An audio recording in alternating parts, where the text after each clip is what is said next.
नीतीश, सबसे पहले ये बताइए कि फर्स्ट फेज का ये चुनाव ये हंगामेदार क्यों हो गया? ये गोबर चलने लगा, पत्थर चलने लगे और डिप्टी सीएम के काफिले पर हमला क्यों हो गया? जी हाँ, बिल्कुल ये हैरान करने वाली खबर थी, क्योंकि डिप्टी सीएम जिस इलाके में जाना चाह रहे थे, दरअसल उनको ये जानकारी मिली थी कि वहाँ जो रामगढ़ चौक एक थाना है उसके अंदर खोरियारी गांव में बूथ नंबर 404 और 405 पर उनके पोलिंग एजेंट को वहाँ रहने नहीं दिया जा रहा है। और सुबह से ये हो रहा था और दोपहर के बाद जब विजय सिन्हा को बार बार ये जानकारी मिली तो उसके बाद वो वहां जाना चाह रहे थे, लेकिन गांव के मुहाने पर ही उनको रोक दिया गया और काफी संख्या में वहां भीड़ जमा हो गई और लगातार उनका विरोध किया गया। काफी देर तक वहां बहस होती रही और वहां पर गोबर फेंका गया, कीचड़ फेंका गया। विजय सिन्हा वहीं पे काफी नाराज हुए कि आखिर यहाँ के एसपी पर उन्होंने अपनी नाराजगी जाहिर की और ये कहा कि आखिर यहाँ पर कैसे प्रशासन काम कर रहा है। तो जाहिर है ये तस्वीर हैरान करने वाली थी कि एक डिप्टी सीएम किसी बूथ तक जाना चाह रहा है तो नहीं जाने दिया जा रहा है। उनका आरोप था कि ये यादव वाला इलाका है, आरजेडी के लोग हैं। हालांकि जो वीडियो एक सामने आया उसमें दिख भी रहा है कि हरे गमछे लोग वहां पे लहरा रहे हैं। तो संभव है कि जिस तरह की तनातनी वहां पर है उसको देखते हुए ये सारी चीजें हुई होंगी और इस मामले में चुनाव आयोग को शिकायत की गई है। चुनाव आयोग ने डीजीपी को कार्रवाई करने को कहा है और वहां कुछ पार्टी की जो अंदरूनी राजनीति है उसकी चर्चा भी हो रही है कि विजय सिन्हा जिस पार्टी से आते हैं, बीजेपी से, वहां पार्टी की कुछ अंदरूनी राजनीति जो है वो भी इसकी एक वजह बताई जा रही है। फिलहाल अभी वहां एक और घटना दूसरी उनके साथ और हो गई, जब जो स्थानीय एमएलसी हैं आरजेडी के, जो भूमिहार जाति से ही हैं, विजय सिन्हा भी भूमिहार हैं, तो दो भूमिहार एमएलसी अलग अलग दलों के वो भी आमने सामने आ गए और एक दूसरे के खिलाफ जमकर उन्होंने बोला है। शराब पीकर हंगामा करने का आरोप लगाया है विजय सिन्हा ने। तो लखीसराय से इस मायने में आज जो है बहुत तनातनी वाली खबरें आई हैं। बिल्कुल, देखिए एक तरफ आज बिहार में बम्पर वोटिंग हो रही है और जो इसका फाइनल आंकड़ा है वो थोड़ी देर में सामने आएगा, हम आपको बताएंगे। इस बम्पर वोटिंग के मायने क्या है, महिला वोटर्स का रुझान किस तरफ समझ में आया, जो युवा है उनका रुझान किस तरफ समझ में आया, कौन सा मुद्दा सबसे ज्यादा चला, ये तो चर्चा का विषय है ही। लेकिन फिलहाल लखीसराय वाली सीट इतनी दिलचस्प क्यों हो गई भोलानाथ जी? क्या वहां से ऐसी जानकारी मिल रही है, क्या ऐसे इनपुट्स हैं कि सोचिए डिप्टी सीएम है और वो प्रशासन पर आरोप लगा रहे हैं। अमूमन ऐसे आरोप विपक्ष लगाता है कि प्रशासन पक्षपात कर रहा है, सुन नहीं रहा है, बूथ कैप्चरिंग की जा रही है, लेकिन डिप्टी सीएम अगर ऐसे आरोप लगा रहे हैं तो उस सीट पर क्या कोई समीकरण इधर उधर हुए हैं? देखिए, विजय सिन्हा वहां से चुनाव लड़ रहे हैं, एनडीए के उम्मीदवार हैं, भाजपा के नेता हैं, डिप्टी सीएम हैं, लेकिन अगर आप ओवरऑल देखें तो उस सीट पर राजद का भी अच्छा प्रभाव रहा है। और एक सीट को अगर हम लोग मतलब एक तरह से नमूने के तौर पर ही ले सकते हैं, पूरे बिहार में आज वैसी कोई वारदात इस तरह की नहीं सामने आई है अगर लखीसराय को छोड़ दें तो।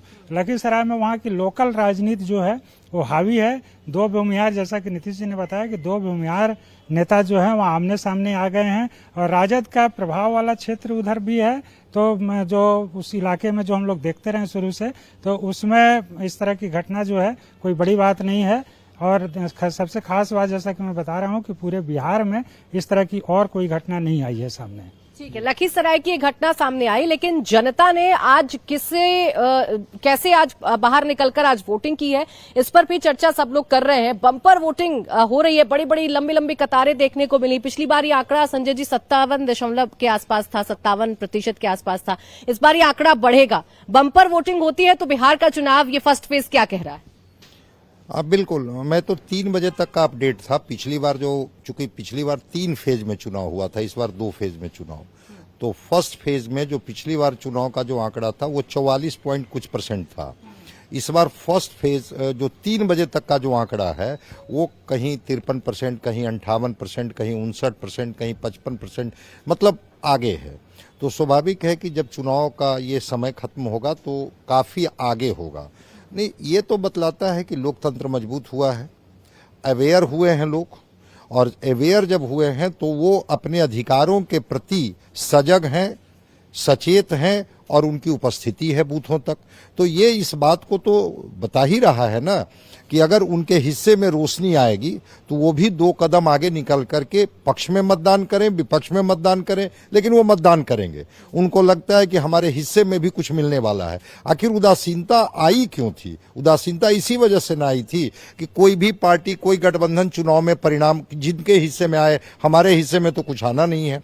लेकिन जो प्रण पत्र और संकल्प पत्र आया उसमें जिस जिस तरह की गुलाबी तस्वीर पेश की गई है बिहार में, लग रहा है कि 14 नवंबर के बाद आपको बिहार बिल्कुल बदला हुआ बिहार दिखेगा। अगर आप कवर करने आएंगी तो बिहार में क्रांति दिखेगी।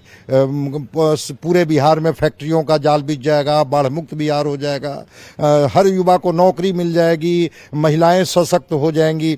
तो ये उम्मीद तो है, चूंकि प्रण पत्र और संकल्प पत्र का मनोविज्ञान और मनोवैज्ञानिक प्रभाव न हो मन मस्तिष्क पर, ऐसा संभव नहीं। यही कारण है कि अधिक संख्या में महिला, युवा, फर्स्ट टाइम वोटर, दिव्यांग, विकलांग, वृद्ध, सबको मैंने देखा। ऐसा नहीं था कि महिलाएं ही कतारों में केवल खड़ी थी, बल्कि हर एज ग्रुप के लोगों को मैंने देखा कि कतारों में बड़ा पेशेंसली इंतजार करते हुए कि मेरी बारी कब आएगी। और जब मतदान से वो निकल रहे थे, जब उनकी तस्वीरें कैमरे में कैद हो रही थी, तो एक बड़ा संतोष का भाव कि हाँ हमने मत दिया। और उनके मुंह से एक बात निकल रही थी जब कुरेदने की कोशिश की गई कि भाई आपका मुद्दा क्या था? विकास, विकास, विकास। तो विकास की परिभाषा तो वो बेहतर बता पाएगा। विकास की सबसे ज्यादा चर्चा हुई है। हम भी जब आज तमाम सीटों पर घूम रहे थे तो आज वोटर यही कह रहा है, हम तो विकास के मुद्दे पर वोट दे रहे हैं, हम विकास के मुद्दे पर वोट दे रहे हैं। जात पात की बात अगर उनसे पूछो भी तो वो डिनाई कर रहा है कि हम जात के पर वोट नहीं डाल रहे हैं। लेकिन आपके पास श्रीकांत जी क्या रिपोर्ट आ रही है? पहले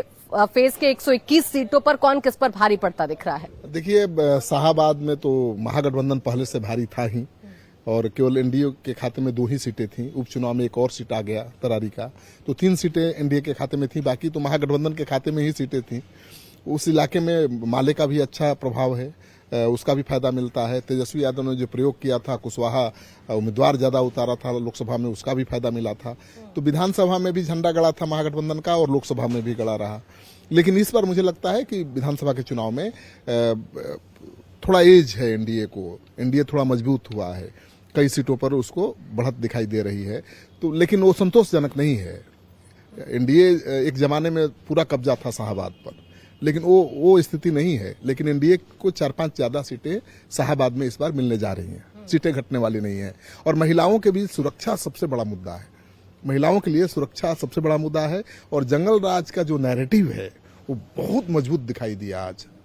अब कहीं भी महिला वोटरों से बात कर लीजिए तो उनको ज्यादा विकास और दूसरे मुद्दों से कम मतलब है, उनको अपनी सुरक्षा से मतलब है। और वो कह रही है कि सुरक्षा मिली है और निर्भीक होकर के रात में भी घूम सकती हैं। 10,000 वाला मुद्दा चला क्या? बिल्कुल, 10,000 वाला मुद्दा बहुत काम कर रहा है ग्राउंड लेवल पर। और तेजस्वी यादव ने भी जो बड़े बड़े ऐलान कर दिए हैं, तो उनके समर्थकों में वो उत्साह भरने वाला है। तो उनके समर्थक भी बहुत हाई वोल्टेज चार्ज है, मुझे लग रहा है कि बहुत चार्ज दिख रहे हैं, बहुत उनमें जोश है।